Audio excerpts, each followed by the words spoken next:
सभी को नमस्कार। स्पेशल एजुकेशन यूट्यूब चैनल में सभी का हार्दिक स्वागत है। आप देख रहे हैं बहुत ही अच्छी खबर कि केंद्रीय कर्मचारियों के लिए पुरानी पेंशन योजना की बहाली को लेकर सुप्रीम कोर्ट का फैसला। सभी को मिलेगा 50% पेंशन। आगे इसमें यह है कि 26 जनवरी 2024 को एक बड़ी घोषणा में सरकार ने सभी पेंशन भोगियों के लिए पुरानी पेंशन योजना को बहाल करने की योजना का खुलासा किया है। जनवरी में जारी एक अधिसूचना के माध्यम से सरकार ने हजारों राज्य कर्मचारियों को यह लाभ देने की प्रतिबद्धता जताई है। मुख्यमंत्री ने सोशल मीडिया प्लेटफॉर्म एक्स पर इस अधिसूचना का विवरण पोस्ट करते हुए कहा है कि सरकार पहले किए गए अपने वादे को पूरा कर रही है। ओपीएस को लागू करने के लिए एक नई योजना तैयार की गई है। पुरानी पेंशन योजना क्या है? तो 1950 के दशक में पेश किए गए ओपीएस ने कर्मचारियों को सेवानिवृत्ति के बाद मासिक पेंशन के रूप में उनके अंतिम आहरित मूल वेतन का 50% प्राप्त करने का अधिकार है।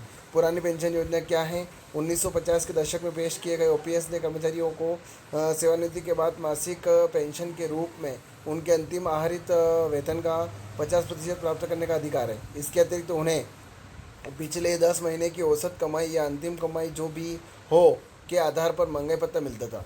इस लाभ का लाभ उठाने के लिए न्यूनतम 10 वर्ष की सार्वजनिक सेवा आवश्यक थी। कर्मचारियों को अपने वेतन से योगदान करने की आवश्यकता नहीं थी और प्राप्त पेंशन कर मुक्त थी।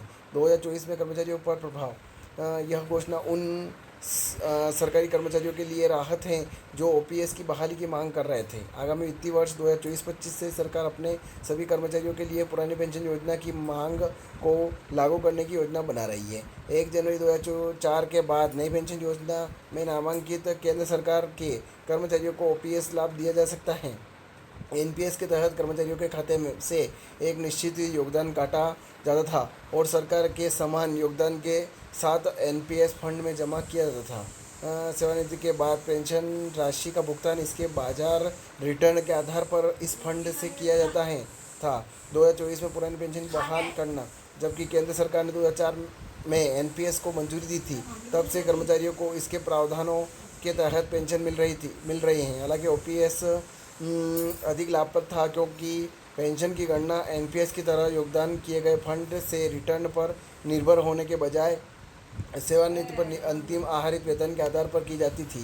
राजनीतिक रूप क्या है? विपक्षी कांग्रेस पार्टी ने कहा था कि अगर वे सत्ता में आए तो वे सरकारी कर्मचारियों के लिए ओपीएस बहाल करने सहित लोगों की मांग को पूरा करेंगे। दूसरी ओर सत्तारूढ़ भाजपा सरकार वित्त मंत्री से चर्चा और देश की परिस्थितियों का आकलन करने के बाद ओपीएस लागू करने पर चर्चा कर रही है। हालांकि कुछ कारणों से ओपीएस को तुरंत सभी राज्यों में लागू करना चुनौतीपूर्ण हो सकता है, लेकिन उम्मीद है कि सरकार लंबे समय से चले आ रहे इस मुद्दे का समाधान खोजने के लिए कर्मचारियों की मांग को ध्यान में रखते हुए एक बड़ा फैसला ले सकती है। तो ये खबर आपके सामने, ज़्यादा से ज़्यादा शेयर करें और आप मेरे चैनल बनाए हैं तो चैनल को सब्सक्राइब ज़रूर करें। जय हिंद, जय भारत।